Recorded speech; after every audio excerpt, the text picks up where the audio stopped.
Praise the Lord. मैं pastor तारा आप लोग के बीच में। आज हम प्रकाशित वाक्य से देखेंगे।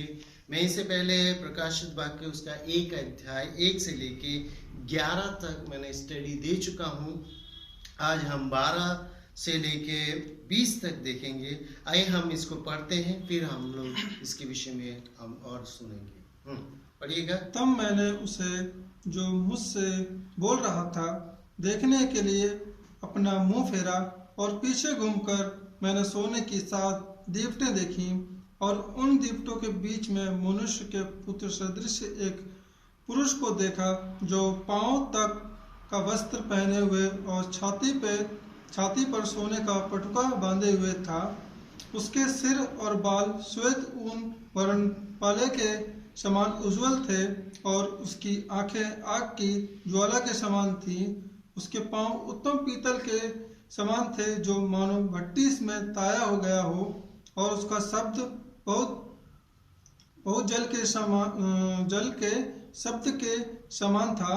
वह अपने दाहिने हाथ में 7 तारे लिए हुए था, और उसके मुख से तेज दोधारी तलवार निकलती थी। उसका मुंह ऐसा प्रज्वलित था जैसा सूर्य कड़ी धूप के समय चमकता है। बस ठीक है। परमेश्वर के नाम की महिमा हो। तो अभी 12 से लेकर 16 तक हम देखेंगे, फिर हम आगे जाएंगे। तो यूहन्ना यहाँ पे दर्शन देखता है, और वो देखते हैं कि 7 दीपट है। दीपट में बीच में एक मनुष्य का कोई है, और वो जो मनुष्य के रूप में है वो प्रभु यीशु मसीह है। और उसके बारे में वर्णन करते हैं। वो ऊपर से लेके वस्त्र पहने हैं, वो छाती में सोने का पटुका है, और उसके बाल श्वेत हैं, उसके आंखें लाल है, उनके पैर पीतल के समान हैं, और उसके मुंह से 2 धारी तलवार निकल रहे हैं, और ये उसके शब्द से बहुत सारे जल के धाराओं के समान है।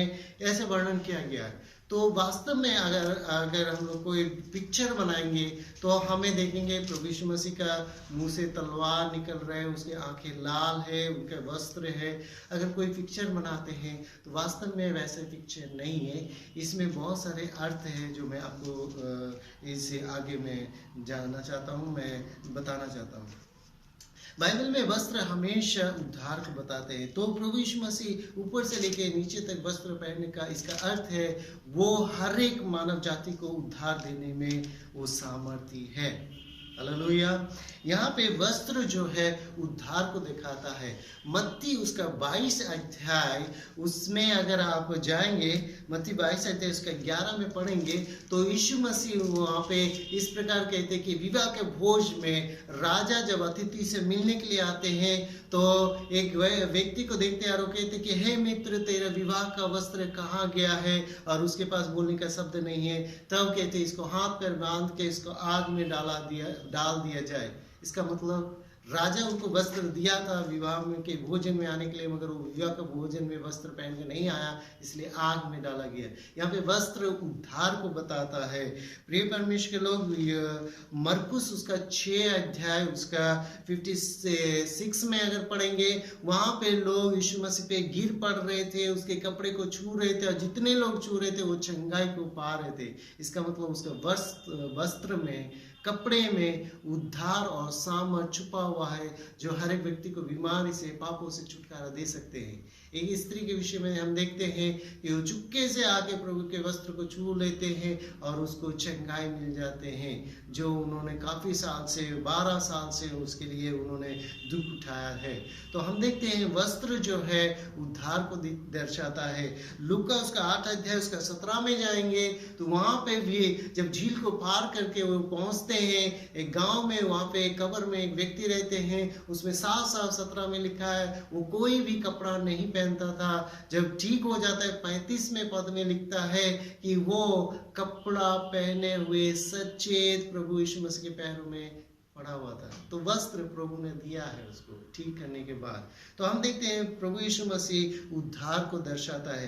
प्रकाशित वाक्य उसका 3 अध्याय उसका 18 में लिखा है कि तुम उसे वस्त्र ले ले ताकि तेरा नंगापन दिखाई ना दे। तो वस्त्र जो है उद्धार को दर्शाता है। इसमें लिखा है कि उसके छाती में सोने का पटुका बंधा हुआ है। सोना हमेशा परमेश्वर की महिमा को दर्शाता है। एक राजा के पास जितना संपत्ति रहेगा, सोना रहेगा, उसका महिमा उतना रहेगा, वो उतना सामर्थ्य परमेश्वर सामर्थ्य उनके पास दर्शाएगा, उनका वैभव को दर्शाते हैं। इस संसार की इकोनॉमिक भी इसी पे आधारित होता है कि किस देश के पास कितना ज्यादा सोना है, उसी से उसका इकोनॉमी तय किया जाता है। तो प्रिय परमेश्वर के लोग, सोना यहाँ पे परमेश्वर के महिमा को दर्शाता है। और उसके कहते हैं उसके बाल जो है श्वेत थे। श्वेत बाइबल में हमेशा पवित्रता को दर्शाता है, ये पवित्रता का चिन्ह है। अगर प्रकाशित वाक्य उसके 4 अध्याय उसके 3 अध्याय उसके 4 से लेके 5 तक पढ़ेंगे तो वहां पे लिखा है श्वेत वस्त्र मुझसे ले ले। तो श्वेत जो है वो पवित्रता को दर्शाता है। हम आगे जाएंगे, कहते उसके पांव पीतल के समान थे, मानो भट्टी में तहा गया है। पीतल हमेशा विश्वास को दर्शाता है। इफिसियों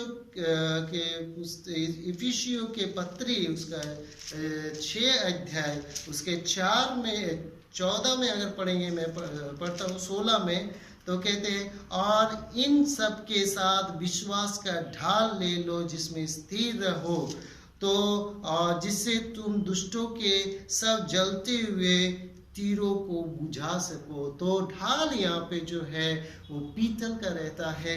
इसीलिए हमें यहाँ पे जो पीतल प्रभु यीशु मसीह को दिखाता है वो विश्वास का पिता है। वो हमारे लिए विश्वास को हमारा बढ़ाता है, इसलिए वो विश्वासी पीतल को दर्शाता है। नीचे लिखता है उसके मुंह से बहुत जल के समान थे।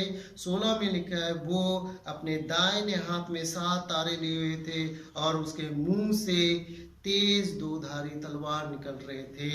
उसके मुंह से तेज 2-धारी तलवार मतलब लोग पिक्चर बनाते हैं और प्रभु यीशु मसीह के मुंह से तलवार निकलते हैं, वैसे मगर बाइबल ऐसा नहीं है। अगर इब्रानियों को पुस्तक में अगर 4 अध्याय उसके 12 में लिखा है तो कहते कि परमेश्वर का वचन जो है वो 2-धारी तलवार है, वो गुर्दे को भी क्या करता है, काट देता है। इफिसियों में भी इसके विषय में लिखा है। इफिसियों 6 का 17 में पढ़ेंगे तो उसमें भी लिखा है। इफिसियों उसका 6 अध्याय उसमें 17 में लिखा है कि परमेश्वर का जो आत्मिक तलवार है वो परमेश्वर का वचन है। प्रिय परमेश्वर के लोग, यहाँ पे साथ ही एक लिखा है कि वो सूर्य की कड़ी धूप के समान चमकता है। ये सूर्य जो कड़ी धूप के समान चमकता है, धार्मिकता का जो सूरज है वो प्रभु यीशु मसीह है। मलाकी के पुस्तक उसके 4:2 में लिखा है, 4:2 में, ये धर्म के जो सूर्य है वो हमारा प्रभु यीशु मसीह है। उदय होगा वो प्रभु यीशु मसीह है। तो हम आगे 17 से जाएंगे। 17 से पढ़िएगा। जब मैंने उसे देखा तो उसके पैरों पर मुर्दा सा गिर पड़ा।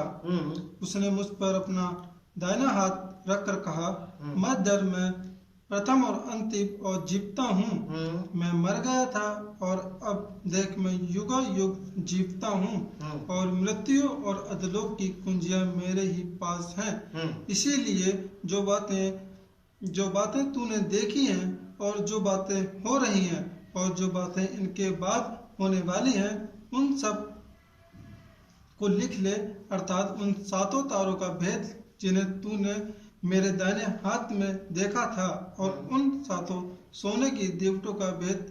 वे 7 तारे 7 कलीसियाओं के दूत हैं और वे 7 दीवट 7 कलीसियाएं हैं। आमीन। तो यहाँ पे हम देखते हैं कि वो मुर्दा सा पड़ा और उसके उन्होंने छुआ और उसे कहा, 18 से पढ़ रहा हूँ, मैं मर गया था और देख युगानुयुग जीवित हूँ, मृत्यु और अधोलोक की कुंजियां मेरे पास है। तो मृत्यु जो है वो कुंजी और अधोलोक का जो कुंजी था वो पहले शैतान के हाथ में था, मगर प्रभु यीशु ने उसको क्या किया, मृत्यु के बाद दोबारा हासिल किया है। उदाहरण के लिए मैं कुछ बाइबल का पद को लेना चाहता हूँ। रोमियो में उसका 6 अध्याय और उसका 23 पद को पढ़ेंगे।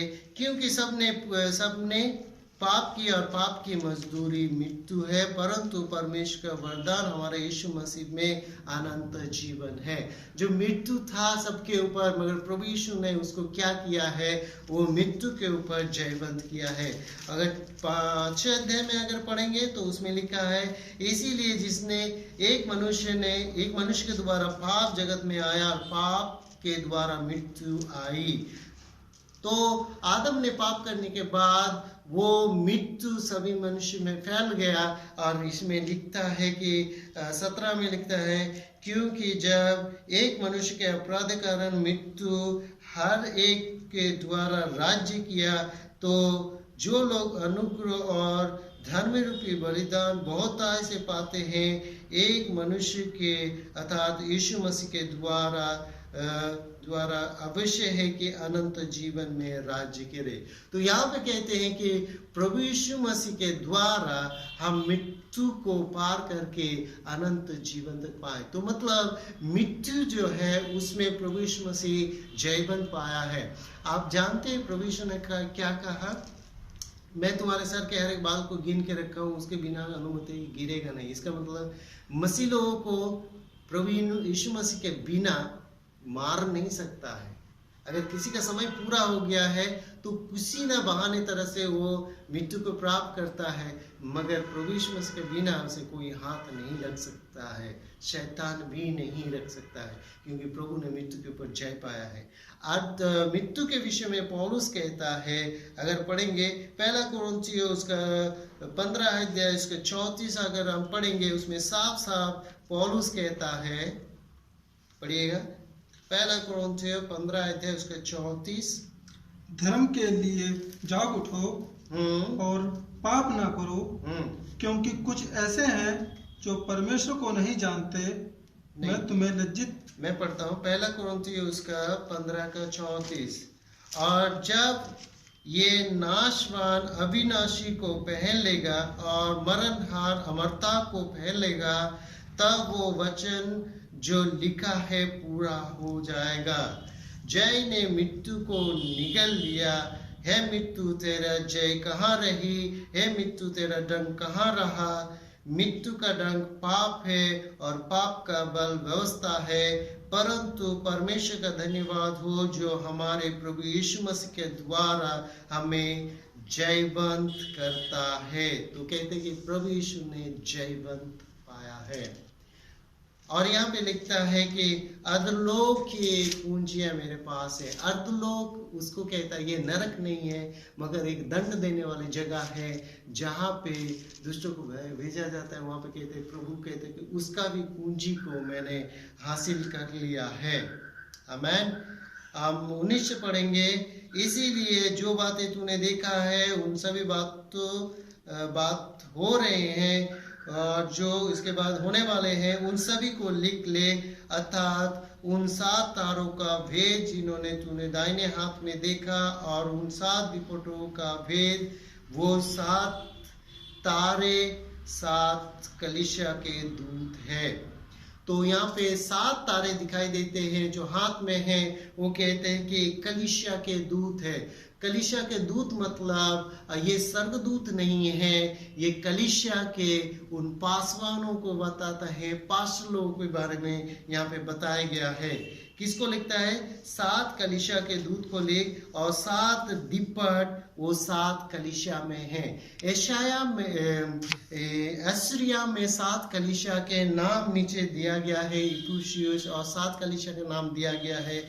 यहाँ है इफिसुस के कलीसिया, सुपर्ना के कलीसिया, परगमुन के कलीसिया, थुआतीरा के कलीसिया, सरदीस के कलीसिया, और फिलदेल्फिया के कलीसिया के, लोदोकिया के कलीसिया।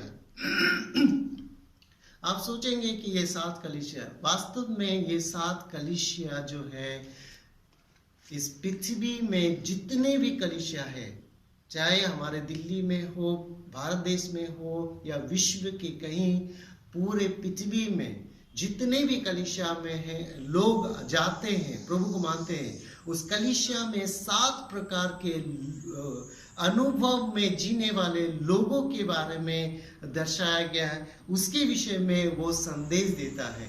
कुछ लोग अच्छे हैं, कुछ लोग प्रभु में अच्छे नहीं हैं, उनके विषय में कलीसिया संदेश देता है और उसको आने वाले दिनों के लिए तैयार करता है। प्रभु उसको कहते हैं तेरे अंदर ये कमी है, फटाफट इसको सुधार लेना है क्योंकि मैं जल्दी आने वाला हूँ। अगर आप देखोगे वो बार बार कहते हैं देख मैं जल्दी आने वाला हूँ, तेरे अंदर ये कमी है, इस कमी को दूर करना है। तो वो 7 कलीसिया के अंदर यही कहता है कि मैं जल्दी आने वाला हूँ, तुम्हें एक राज्य देने वाला हूँ, तुम्हारे अंदर जो कमी है उसको फटाफट इसको दूर करना है। हम आगे देखेंगे 2 अध्याय में, हम 2 अध्याय में एक कलीसिया के जो गुण है और क्या संदेश है उसके विषय में हम आगे नेक्स्ट वीडियो में देखूंगा। आप जरूर इस वीडियो को लाइक करें और शेयर करें ताकि आगे जो भी बाइबल स्टडी प्रकाशन वाक्य से दूं आपको मिलता रहे। परमेश्वर आपको आशीष करे। Praise the Lord.